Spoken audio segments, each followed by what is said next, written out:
Bom dia, galerinha do Mendel. Estamos aqui em mais um Mendelscast, onde a educação vai além da sala de aula para dar algumas diquinhas para você que é pré-vestibulando, para você que está no terceiro ano, para você que está nessa reta final, faltando menos de uma semana para o Enem, está precisando de alguma dica, alguma ajuda. Estamos aqui com a excelentíssima professora de redação que nos acompanha, está com o terceiro ano há um grande tempo, está com o pré-vestibular há um grande tempo para dar esse auxílio para a gente.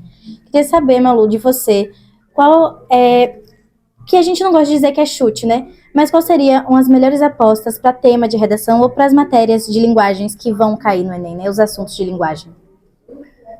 Bom dia, Sofia. Realmente eu já acompanho vocês há muito tempo, e os terceiros anos, pré-vestibular, faculdade, então são 23 anos nessa luta com a questão da produção textual, que é, como eu sempre falo para vocês, é uma questão de treino, de disciplina, de conhecimento, de leitura de mundo. E a leitura e a escrita, elas são reveladoras.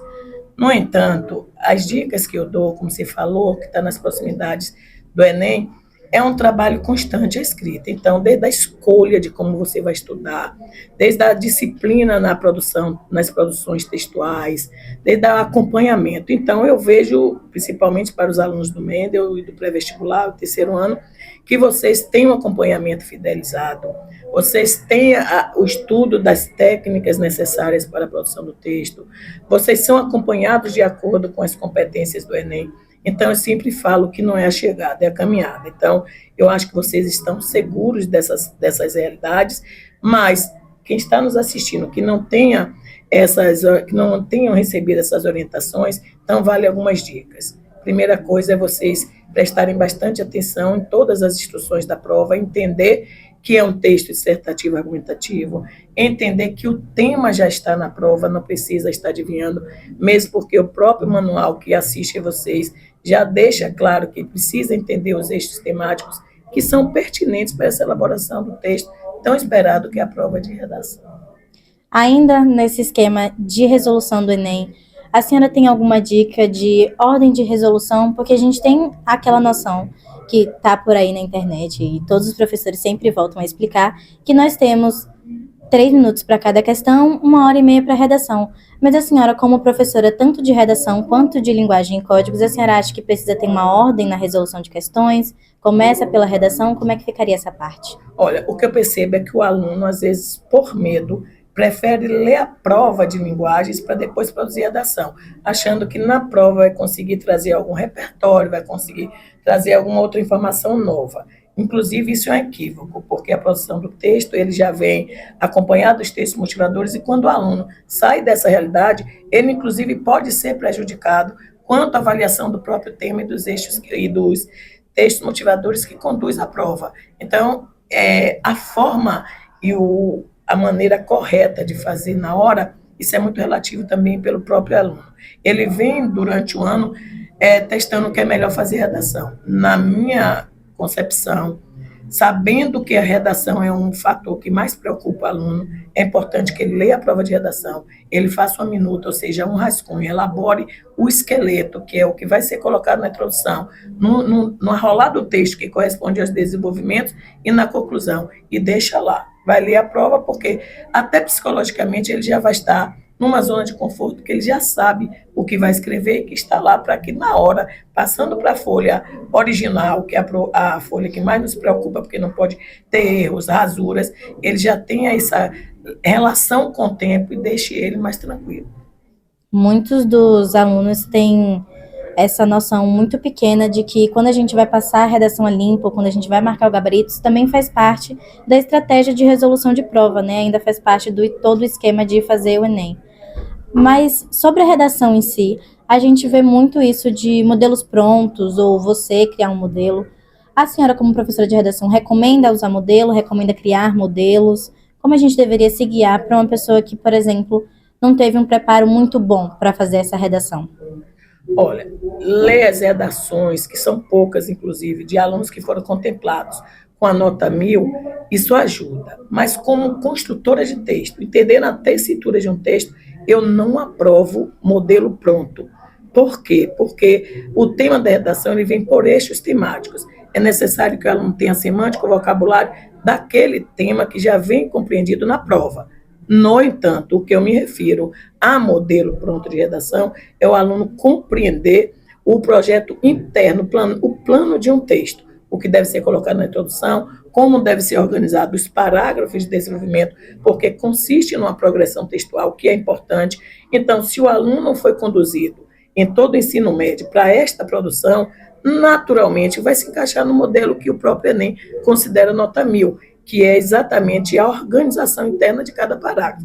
No entanto, também eu faço a ressalva de que o aluno que está zerado, ele lendo as redações nota 1000, talvez acomode ele, porque ele pensa que gravando vai conseguir fazer uma boa redação. Ele pode não tirar 1000, mas vamos supor, se ele precisa de 500 pontos, provavelmente ele tire. Mas os modelos que são publicados, inclusive pelo INEP, é para que o aluno entenda que aquela estrutura, a forma como os corretores, como é analisado o processo da correção de redação, ele entenda que tem que ser por aquele caminho. Isso ajude ele a ficar mais tranquilo quanto à organização interna. Mas eu sou totalmente contra modelo.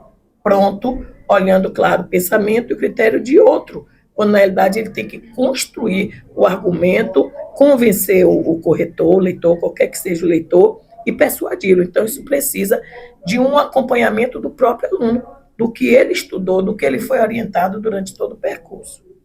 É toda uma construção para conseguir Toda fazer uma a redação. construção para fazer a redação.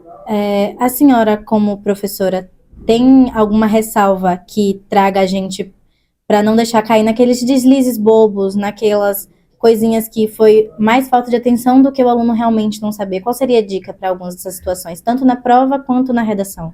Olha, um dos maiores problemas que eu enfrento quando eu estou corrigindo redação é que o aluno ele consegue ter uma ideia, ele tem uma tese, ele tem um pensamento sobre o tema, mas minha preocupação é que na pressa ele esqueça de desenvolver a própria ideia que ele tem em relação à tese dele.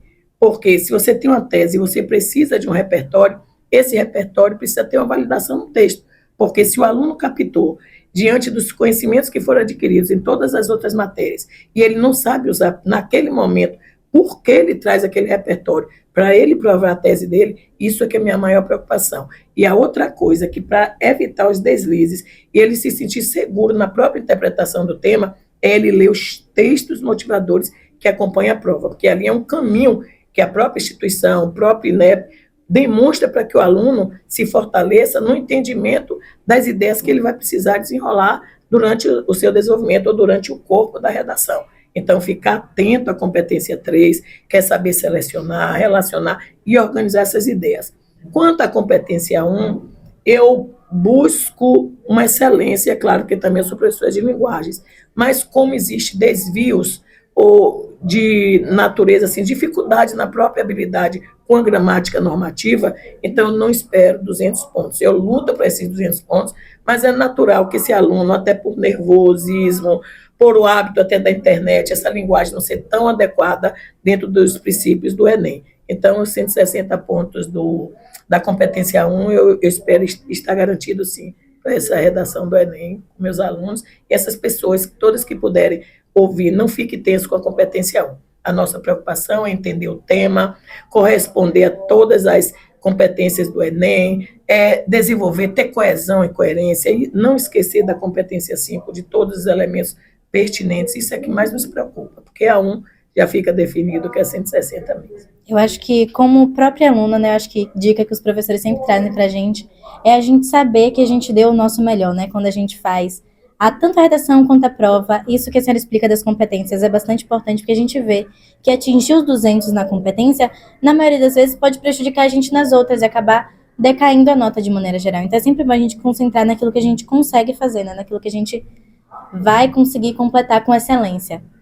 Em relação à prova de códigos e linguagens, a senhora tem aquela dica na hora de resolução de questões, se a gente relê muito os textos, se a gente verifica a fonte, para esse esquema de resolução? Bom, fechando a parte de redação, eu acho que o aluno ele precisa ser entendido nas dificuldades dele. Então, quando você personaliza o trabalho, quando você acompanha, quando você mostra os erros a ele, quando ele entende que isso tem que ter uma lisura no processo, principalmente porque é uma correção técnica, e ele vai lidando com a própria dificuldade dele e vai tendo esse apoio, então a gente resolve essa situação. Quanto à prova de linguagem, nós sabemos e somos orientados a levar esses alunos a responder em 3 minutos.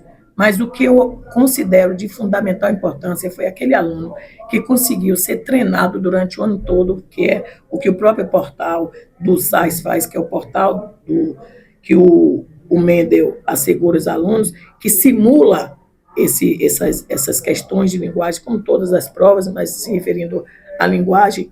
O que orienta é o seguinte: é o aluno compreender o enunciado, porque a prova de linguagem, quanto qualquer outra, ela tem o distrator. Então, se o aluno é levado a entender o enunciado, ele é levado a imediatamente encontrar a resposta, e que vai fazendo aquelas que ele vai compreendendo com mais rapidez. Porque já que a gente tem a teoria da resposta é o item, classificado em médio, difícil e fácil, ele não tem essa maturidade ainda para entender o que é fácil. A gente tenta levar durante o ano mostrando as competências e habilidades, mesmo assim ainda é muito difícil para o aluno. Então, vai fazendo com rapidez aquela que tem entendimento e deixando as outras de lado, por causa do distrator e do grau de dificuldade. Essa orientação que eu dou. Inclusive, essa orientação, ela é utilizada por vários professores, porque é dessa forma que é um mecanismo mais fácil de assegurar ao aluno tempo e resolução de questão, que são designados 3 minutos em média, mas pelo grau de dificuldade do aluno pode levar até 2 minutos por questão. Traz até um grau de segurança para o aluno em si fazendo a prova, né? Esse se assegurar de que você fez a parte que estava correta e vai deixar outra para poder resolver em um tempo talvez um pouco maior, já que você pode resolver questões em 2 minutos, traz uma certa segurança também na hora da prova. A senhora, como professora de longa data, né, uma professora que acompanhou várias séries, vários pré-vestibulares, vários cursos, vários anos de Enem, né? A senhora tem essa experiência. A senhora tem alguma dica para o que fazer um dia antes do Enem? Porque sempre tem os professores que falam revisem, ou as pessoas que falam para descansar. O que se deve fazer nesse dia antes do Enem? Eu acho que é sempre uma dúvida que a gente tem. Olha, eu acredito que o aluno, ele não é vazio. Ele vem com conhecimento, ele vem com variáveis que a gente não dá conta, são variáveis familiares, são variáveis da sociedade, competição, a própria concorrência e a ansiedade que é de cada um. No entanto, nós sabemos que médicos, psicólogos, sempre vai deixar claro a necessidade do cuidado, cuidar de si.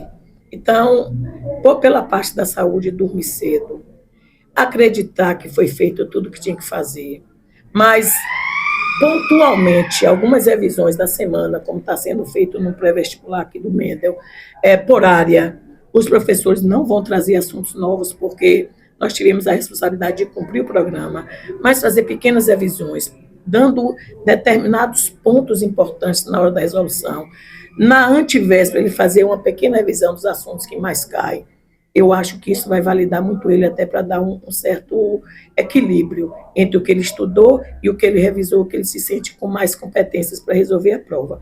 Mas você trazer diversos módulos em cima de uma mesa, horas e mais horas, perder noite, ele não vai ter uma produtividade. É preciso um sono, é preciso equilibrar as emoções, é preciso uma boa alimentação, que nós sabemos que a alimentação carregada vai cansar esse aluno também, vai dar sonolência, levar seu chocolate, levar sua água, mas antes de qualquer coisa, tudo que nós fazemos na vida, para além do foco, a gente tem a esperança de que nada é à toa. Então, você se preparando, a primeira coisa é pedir ao seu protetor, a quem você acredita, para conduzir esse dia e acreditar em tudo que você foi feito, em tudo que foi ajudado e aonde você escolheu para estudar, como você foi acompanhado.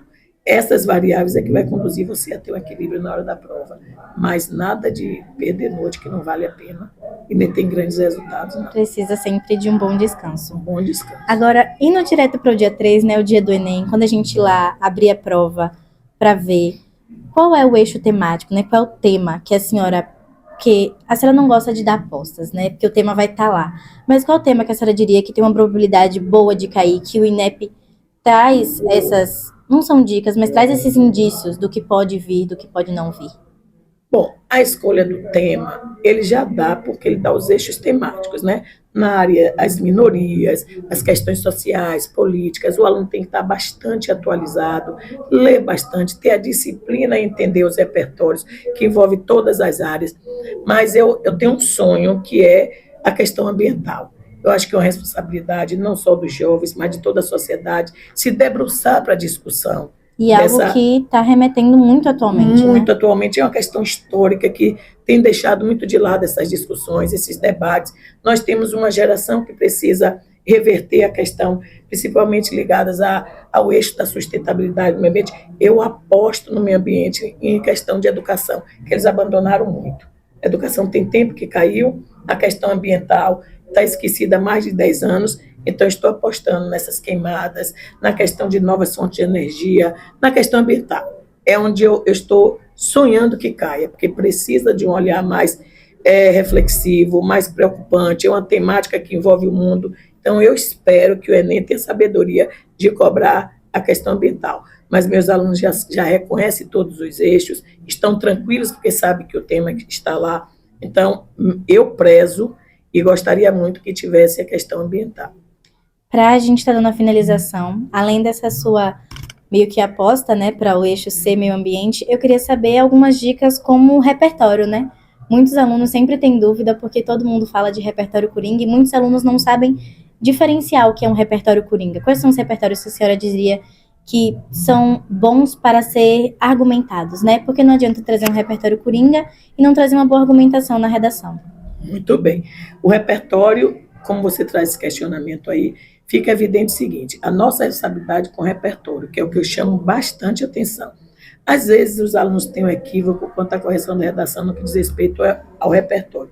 O repertório tem crivos, como eu falo assim, tem uma correção específica. É preciso que ele seja legitimado, pertinente, mas minha maior preocupação é torná-lo produtivo. Então, existe de fato repertórios que nós, como professores, até porque a gente sabe que o aluno não é que ele não leia, a maturidade para a filosofia, a maturidade para a sociologia, para as questões históricas. Então, a gente tem o que eu chamo de coringa, é aquele que baseia todos os temas, porque nós temos um país democrático de direito, precisa entender a legislação. Então, eu acho que a Constituição, ele é coringa.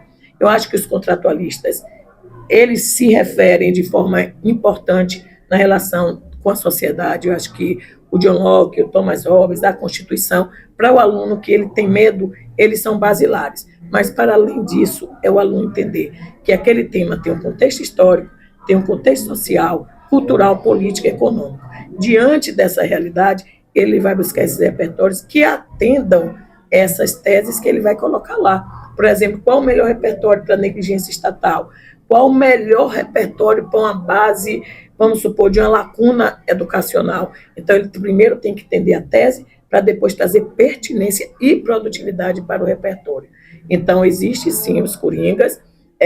Eu não gosto de modelo, mas repertório coringa, quando eu falo que é coringa, é porque o aluno entende a hierarquia desses repertórios. Constituição é hierárquica, então ela deve estar em todos os repertórios, Todos os âmbitos. ou em todos os temas. Sim. A senhora traz muito em sala de aula um quesito de a gente pegar uma questão para fazer e a gente acabar identificando o distrator, mas não identificando a correta. Porque sempre tem, tô em dúvida entre duas, tô em dúvida entre qual é a A, qual é a B. Nessa questão de resolução de questões, quando a gente vai identificar o distrator e não identifica a correta, a melhor forma da gente resolver seria por uma questão de eliminação ou seria por uma releitura da questão? Que isso é algo muito recorrente nas resoluções de questões entre os alunos. Olha, nós que temos uma experiência vasta em preparar alunos para a UFBA, então, quando traz o Enem, que desconstrói aquela ideia de pegadinha, de chute, tudo como tinha, por exemplo, na UFBA, aquela pegadinha, o aluno tem muita dificuldade de encontrar o distrator, porque não existe pegadinha no Enem. Não existe. Existe o reconhecimento do distrator, porque todas as outras estão falsas, só tem uma verdadeira. Como fazer esse aluno ter esse caminho mais curto? Eu oriento e digo assim, com muita presteza e responsabilidade, a releitura. Encontrar releitura. Para ele entender palavras como inferência, compreender, interpretar, que fazem diferença na hora de encontrar a resposta. A releitura, Sofia. Certo. Malu, agradeço aqui por essas dicas, pelo nosso público também, por esse exemplo de professora, por ter ajudado nessa reta final do Enem. E, galerinha, até o próximo Endoscast, onde educação além da sala de aula. Bom, eu te agradeço nessa oportunidade de estar conversando com você que se preparou o ano todo. Eu te conheço, você é uma aluna disciplinada. Eu acho que o Mendel fortaleceu todo o estudo de vocês. Eu acredito nesse projeto Mendel de entender o que é o pré-vestibular, entender o que é uma sala de aula. E uma coisa importante é a oportunidade de fidelizar o trabalho, de conhecer cada texto de vocês, a dificuldade de cada um. Então, eu desejo a todos um dia de tranquilidade, entender, vou tornar a repetir, não é a chegada, é a caminhada, e a caminhada foi sólida, pisamos firmes a passos largos, e o resultado, com certeza, será de grandes aprovações.